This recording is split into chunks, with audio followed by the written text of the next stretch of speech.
What's up, guys? Aaron from Metro East Libertarians. I'm making a selfie video for you today using my fancy $50 action cam that has a clicky button that ruins the audio, so I have to use off-camera audio. So one of the things I want to do with this channel is give people some tips that I'm learning on content creation and stuff.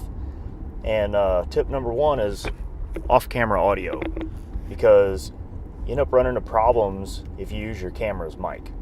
As I did yesterday, I had a whole video ruined by the clicky button, the rattly button on this camera while I was driving. So awesome, thanks.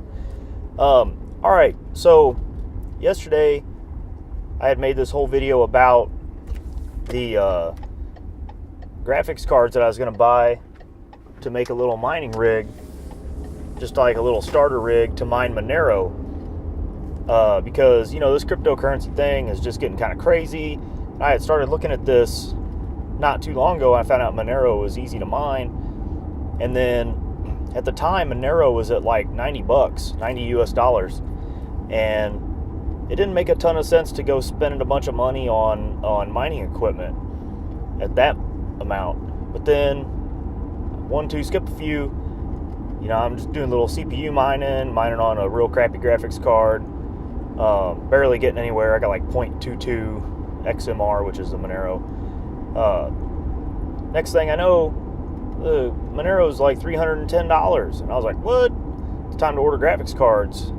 All the graphics cards are sold out, except for a few, like a little bit older generation. You can't get the Vega 64 is the best card for Monero right now. You can't buy one anywhere. They're sold out everywhere. So I ended up going with some RX 580s. I got a pair of those, and I'll just put those at the end of the video, me building that together. It was kind of neat, kind of fun. Fun libertarian history that nobody cares about. I put them in the PC that I used to live stream the presidential debates in 2016. And I'm surprised my PC survived. The software that I was using and everything basically overloaded that PC. The CPU was running at 98% the entire time we were streaming. So lesson learned there. I built a dedicated streaming platform. Cost me a lot of money, but it's very powerful, and the CPU just runs great. That's the one I've been using to do my live streams. That's the one I'm going to use to stream this governor debate. And also, I'm mining Monero on there too. All right, so video content tip number 2 that I'm gonna give you today is I went on an epic rant in my last live stream, but I did it after like the first 6 minutes that I was talking about the township stuff. So I don't think anybody listened to it because I didn't get any comments on it. And I mean, dude, I was on fire. I was laying down some great arguments and everything. And so I think what I learned there is I need to bring those arguments to the front. So here's the only thing I'm going to talk about right now. Last night on CARD, we approved a levy that is a reduction in taxes of 34%. So the residents of CARD, despite the fact that some people are already getting out of CARD, not in huge numbers, they're going to enjoy 34% reduction in the amount of taxes that they pay to CARD, not for the debt. So the debt has to stay the same, but for the operational recreation funds, epic reduction. So great work to everybody on the board that did that. And, you know, this is why you need to have people who are, I hate to say fiscally conservative, but people who want efficiency and you know, reduce spending and reduce debt and things like that in your local governments, because it has a direct impact on your pocketbook.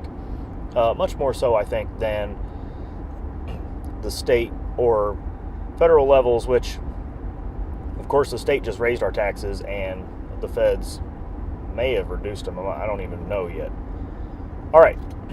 Second thing we did last night at CARD was we passed a resolution opposing this 1% sales tax that's going to be on the ballot again, that voters just rejected in the last election, the April 2017 elections. It's going to be up for vote again. Now, it did like almost pass, but I was already against them having it on the ballot for the 2017 elections because these off-cycle elections typically get low voter turnout. Well, now it's going to be on the primary election in March 2018. In my opinion, that's even worse because only about 10% of the voters are going to turn out for that. About 5% of the voting populace votes in the Democrat primary, and about 5% votes in the Republican primary. So basically, what you have is about 5% of the population of eligible voters could be for this tax, and because only about 10% showed up, 5% plus 1 can pass it. So you could have nearly 95% of the population could be against it. It doesn't matter. So, in my opinion, this is a massive flaw in our democracy.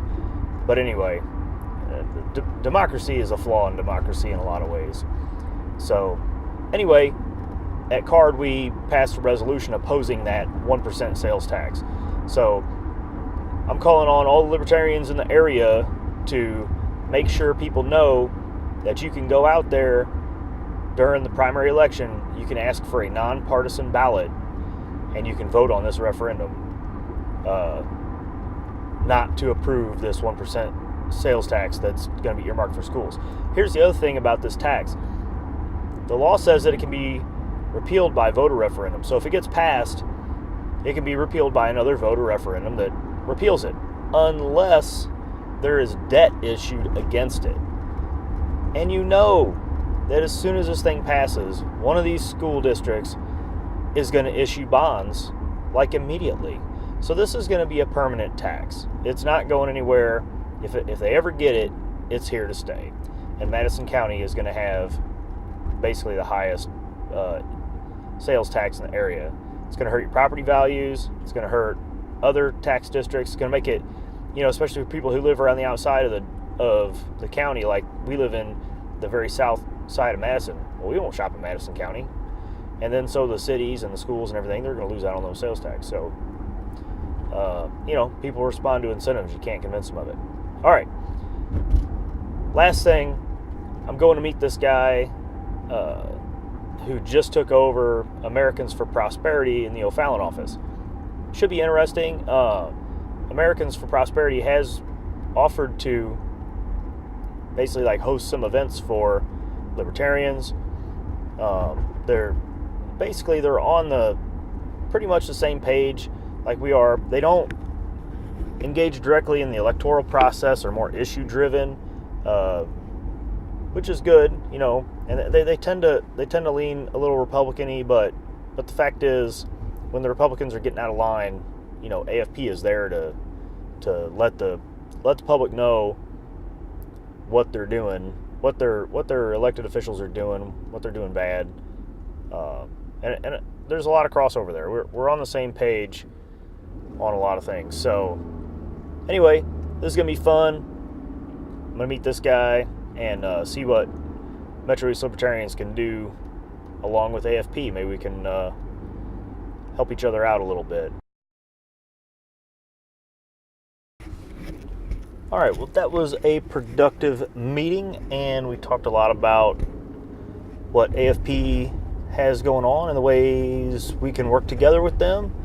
And if you're in the Metro East, I think you're going to find it very interesting. And so I'm going to be calling on some of you guys to engage in a little activism with an outside group that we're sympathetic with. So anyway, all right, guys, appreciate you watching this video, and I'll bring in another update as soon as I can. See ya.